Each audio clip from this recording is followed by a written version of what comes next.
Hallo, hier ist Kerstin für JMC. Diesmal sitze ich hier im Michelsberger Hotel mit The 100 in the Hands. Bei mir sind Jason und Eleanore. Und ich werde heute mal ein bisschen mit Ihnen über Popkultur sprechen. So, hi guys, how are you? I can't complain. Yourself? Very well, thank you. I'm very fine, thank you. You are a band from New York, and back in the 60s and 70s, New York was the main center of pop art and pop. And when visiting your homepage, I get the impression you are quite attracted to pop culture, aren't you? Yeah, sure. I like pop culture, but I like high culture as well. Yeah. Art in general is something we're interested in. And you designed the homepage as some sort of magazine with sections for fashion and music and art. And your music is just a part of it. Why did you decide to design it like that? I think those are our interests, all those things, and we felt like, you know, we have an opportunity to make a website, and why does it just have to be about us and what we do? Mm-hmm. Why can't it be about the things we're interested in? So that's how we decided. Originally we had the fantasy that we would be able to turn it into an actual print publication, like a quarterly publication, but that's been a little bit more difficult than we anticipated. In your band bio, you write you are absorbing the lessons of pop classics, folding the present into the past towards the future to create dub histories. And it seems that nowadays in fashion and art and music, the bands and artists just recycle the things from the past. Do you think, to put it in extreme words, modern art is dead or lazy, or is it just that we can recycle things? I think artists have always kind of done that, but the difference is now is that since the 20th century and mechanical reproduction, and especially since the 50s, since those reproductions have gotten more and more accurate, it's no longer the case that you would necessarily forget about something because it was 20 or 30 years old. In the past, it would be like, it would become folklore. You would only hear about it. But now, if you're, you know, a 12-year-old kid and you put on a Led Zeppelin record or a Joy Division record, there's no reason why in your brain you would be like, that had happened in the past, because that's happening now. And how would you like to that the listener would perceive your music? I think essentially we want it to just impact people like on the outset. I feel like that really good pop songs just hit you immediately. There's something charismatic or punchy or, you know, like catchy or whatever about it that immediately pulls you in. But I hope that there's also something surprising or interesting about how we approach pop forms or whatever. In Dressed in Dresden, you use images of World War II, quite strong images. You sing "You Be Bomb Berlin" and "I Play Stalingrad," and also your name refers to a battle. Was that intended to tease the listener, or? Dressed in Dresden, the idea was sort of playing around with, you know, America's fighting two wars, but on the daily life you don't see it. It doesn't affect you in any way.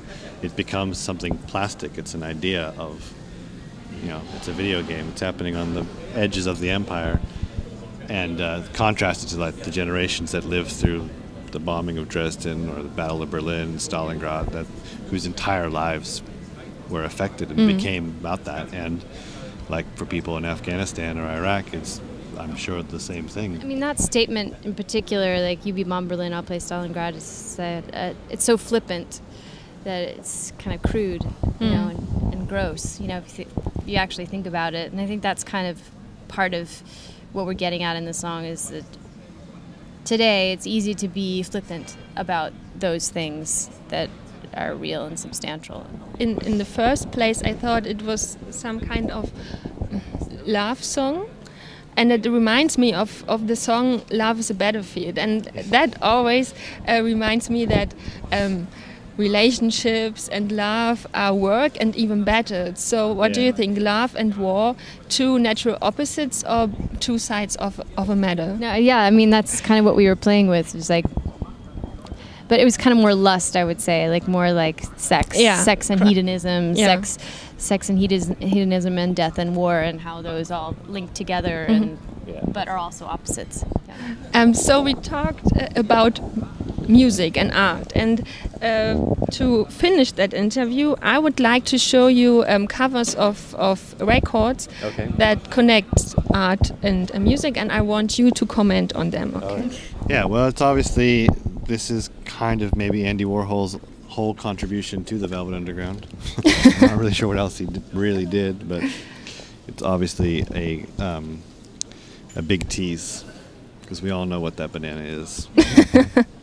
We like Tom Tom Club, yes. Yeah, this is one of those covers that I always think, and the video as well. I'll hold it for the audience to see. Yeah. I wish I had thought of it. It's so perfect for the music. Yeah. You know, it's fun and it's kind of edgy and it's there's little weird references. I don't know where Waldo is though. I can't.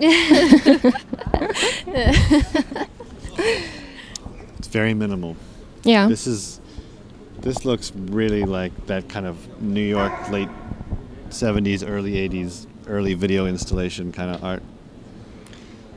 Yeah. For a band where that's contemporary art meets the music. And it's also kind of the opposite of the sound of the record, Mm-hmm. or not the most obvious sound of the record. There is that's kind of in the middle of what they do, Mm-hmm. but it's not the first thing you think of. And what's always interesting with Sonic Youth is that they always use art pieces. They always use, yeah. Mike Kelly, Mm-hmm. good stuff. Yeah. It kind of looks like, it's very contemporary looking painting. There's a naked painting. lady on it. Yeah. I always see clouds in it, and Julian Schnabel made that. Oh, he did? Yeah, and I find it very. I think he's a better filmmaker than he is. Yeah, a painter. but I like it because we don't see the eyes, and this is, yeah. Julian Schnabel Yeah. does it again. Is that a woodcut from Las Vegas? I is it? think so. Or markers. It's hard to tell. It's inspired by Van Gogh.